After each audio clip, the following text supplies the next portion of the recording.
Hello, everybody, and welcome to Wine Library TV. I am your host, Gary Vaynerchuk, and we have a very special episode today.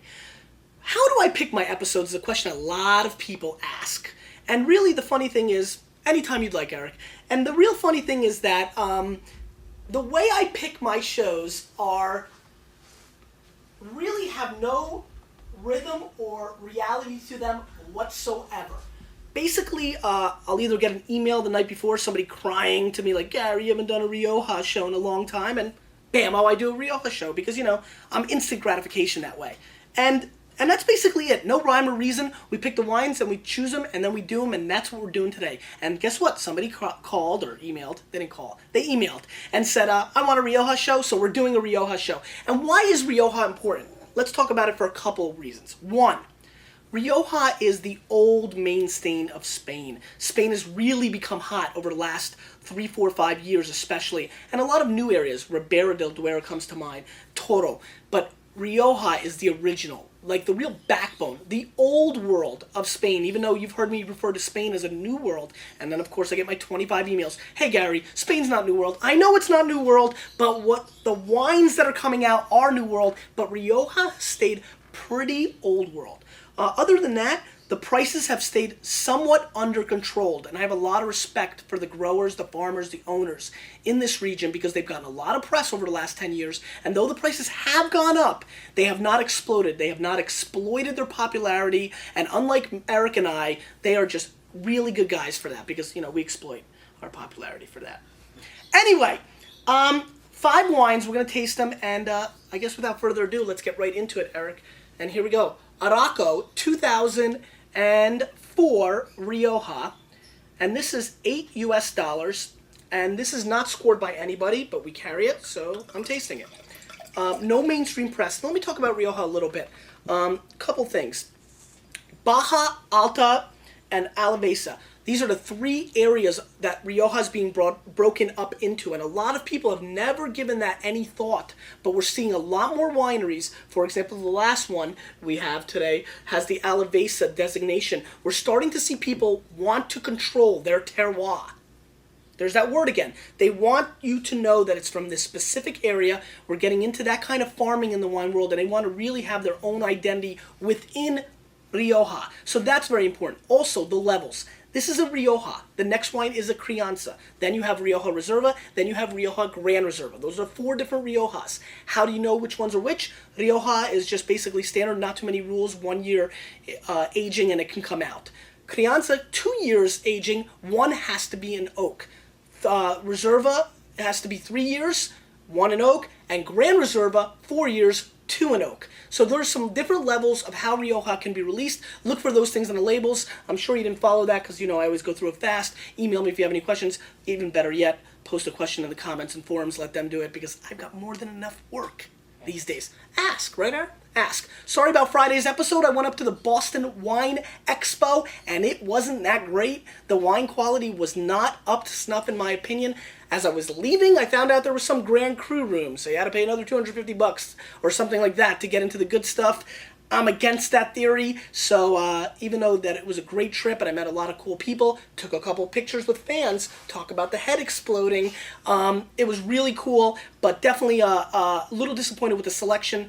I think the vendors really screwed the organizers. I think organizers did a good job. I think the vendors definitely could have shown a little bit of better face. So a little disappointment from that front. Other than that, I'm babbling a lot today, and it's time to taste some wine. So let's get into it. Some nice color, pretty dark for an $8 wine, entry level. This is a straight Rioja.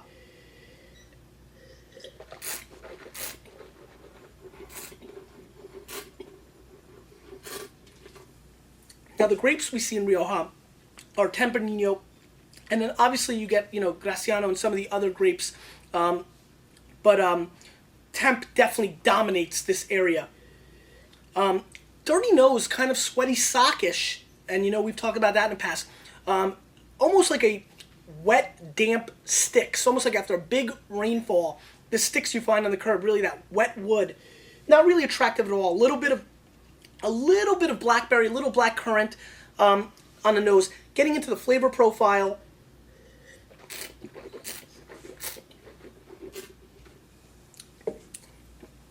this is not that great. I mean, the reality of the situation is that this wine is very off balance. It's a little confused.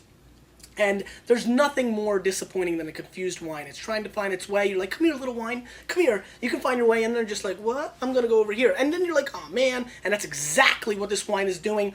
I'm going to score this wine 82 points. The acidity is off. My mouth feels like I punished it. I apologize, palate.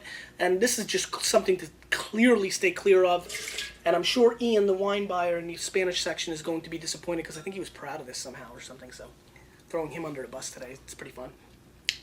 Wine number 2, Marques de Caceres Crianza, and it's actually Crianza.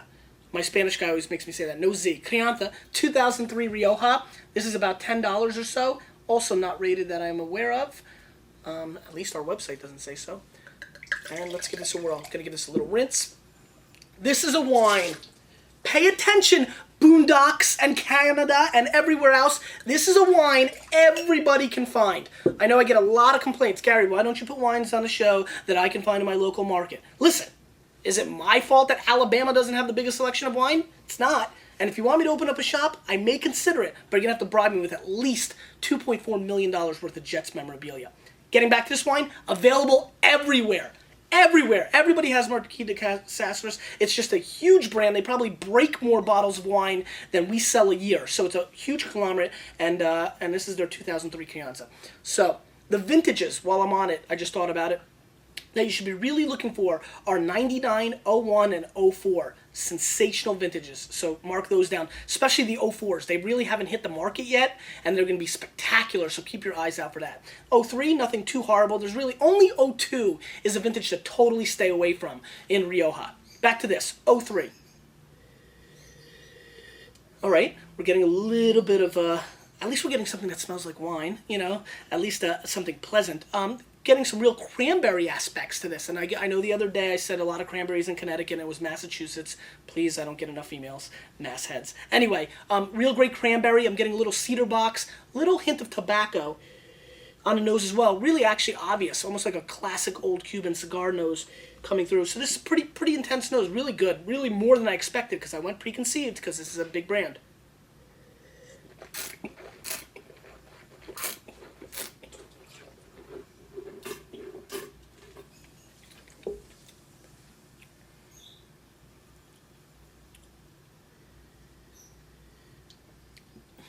You know, it's a funny wine. It's actually, you know, and this is a trick about wine. I always talk about this. It's definitely better than I thought it was going to be, given, you know, what it is.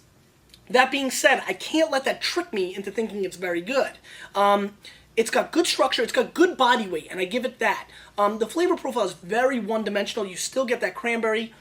All the other interesting flavors that came through on the nose go away. All these wines have been open for about 2.5 hours, which is more than plenty for most of these wines, if not all of them.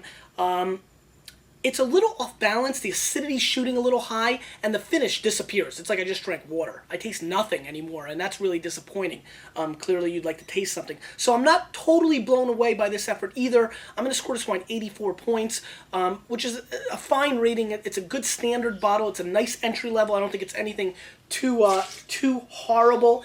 Definitely much, you know, not much, but better than the first wine because at least it's somewhat pleasant. As a matter of fact, let's just take this wine off the table. It's unacceptable to be on a wine table. I'm going to get it for that one. And that's that. So, you know, not too bad, but nothing to get too crazy about. And talk about available everywhere.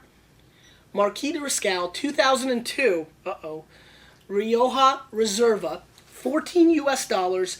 And I would bet, as a matter of fact, as a sub-question of the day, true or false, this was the first Spanish wine you ever had. I guarantee the people that have been drinking wine for about 8 to 10 years, this was the first Spanish wine they ever had. As a matter of fact, I can remember, and now we're going old school on your ass, I can remember that this was the only Spanish wine that the original wine library I worked at, Shoppers Discount Liquors of New Jersey, carried in the entire store. So that tells you, in a decade, what the category has done.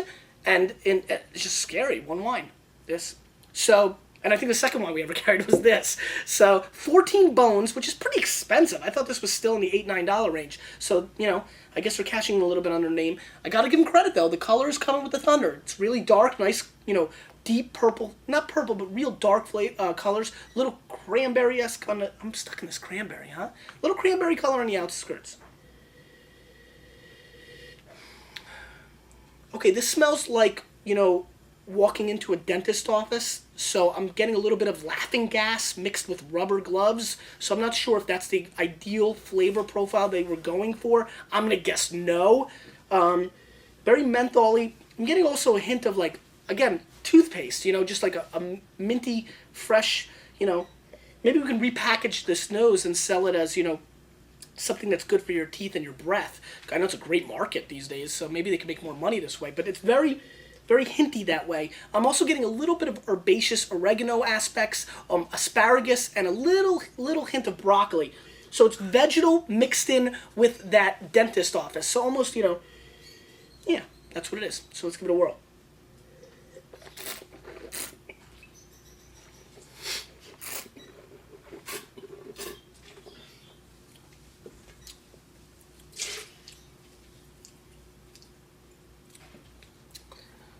Have you ever had Easter candy from the early 70s? I would guess that this was what it tastes like. This really tastes like moldy, weird chocolate mixed with a hint of Tabasco sauce. I mean, this is really quite outrageously poor. I'm going to score this wine 75 points, and that's just because I know these people and I don't want them to be too mad at me. So think about what just happened. Let's move on because I need to. Wow, I don't think there's ever been a time where I really wanted to go for water, but... I mean, just to give you a tasting note, my whole mouth is completely dry and tastes like garbage. The New Jersey garbage, the one that you're all scared of. So think about that. Okay.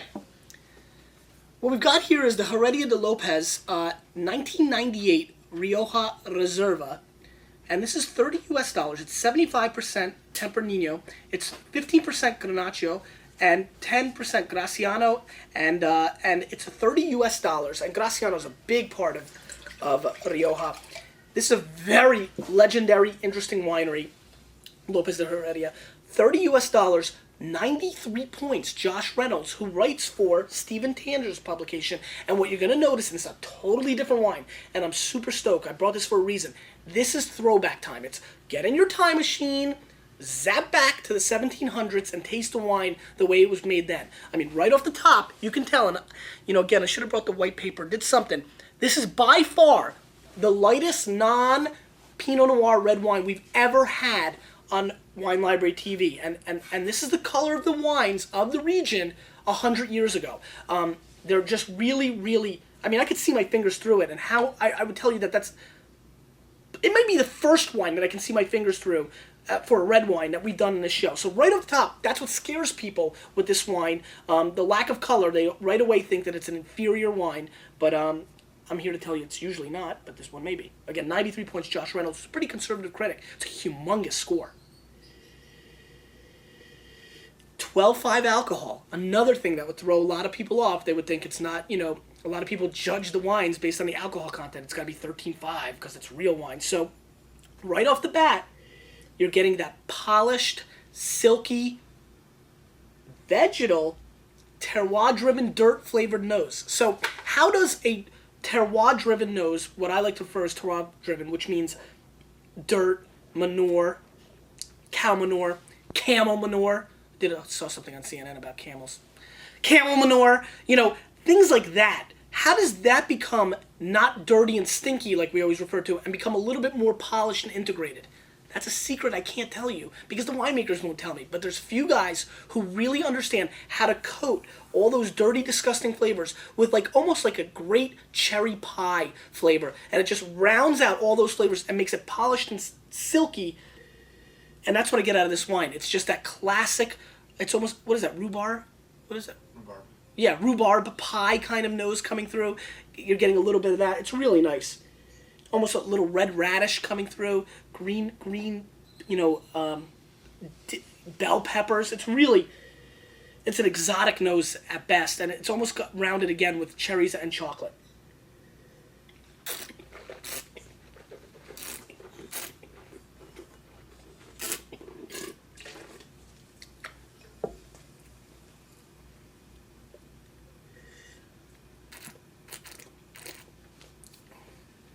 Great acidity, great structure. Little hints of like junior mints because I'm getting mints and chocolate coming through on the mid palate. The finish is so obvious, it's almost disgusting.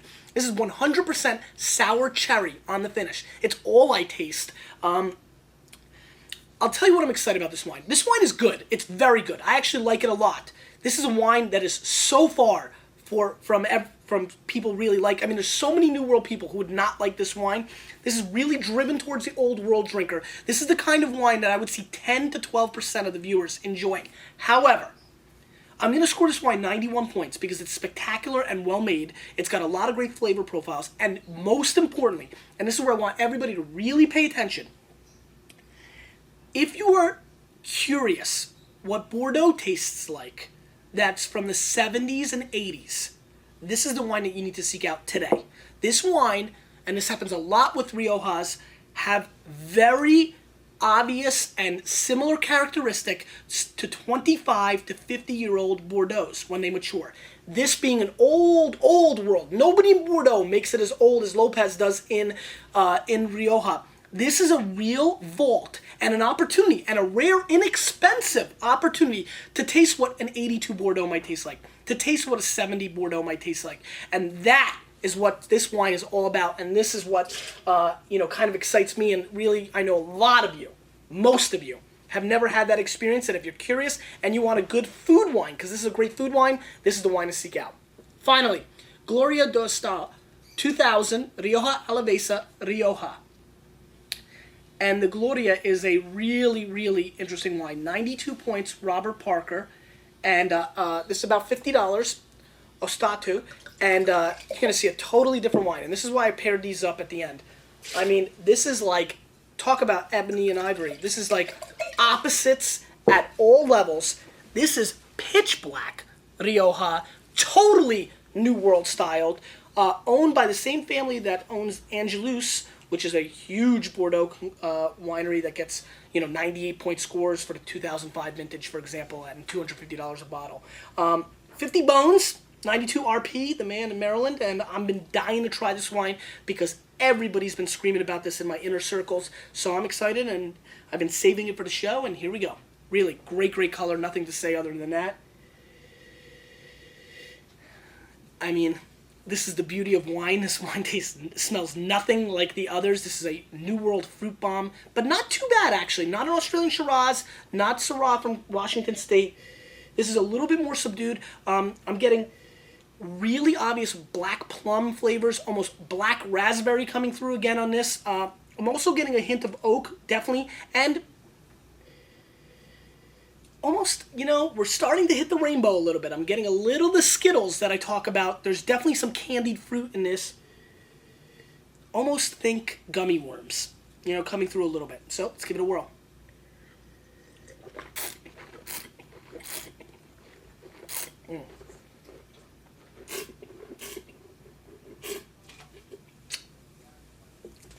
They always say, if you finish strong, you can save it. This wine is saving this episode. Wow, this is colossal. And what's really interesting to me about this is, I know a lot of people are going to think that, given the setup I made, this is a New World fruit bomb. This is not. This actually is very constructed, structured, and really well put together. Not too outlandish. This is really more like a polished politician than somebody that's yelling and screaming like Crazy Eddie. This is really one of those wines that you really have to appreciate because it's bringing everything to you. How can't you be excited with a wine that not only brings you the structure, the quality, and really the polish and eloquence of a great Bordeaux, but the fruit and the excitement of the New World that Australia and Spain and California and Washington State bring to the table. Great black licorice flavor coming through. Great cassis flavors as well. Really structured, hugely rounded. I'm still tasting this wine. Tons of cherry and plum. This is a very serious bottle of wine. This is a very serious bottle of wine. I'm really impressed with this.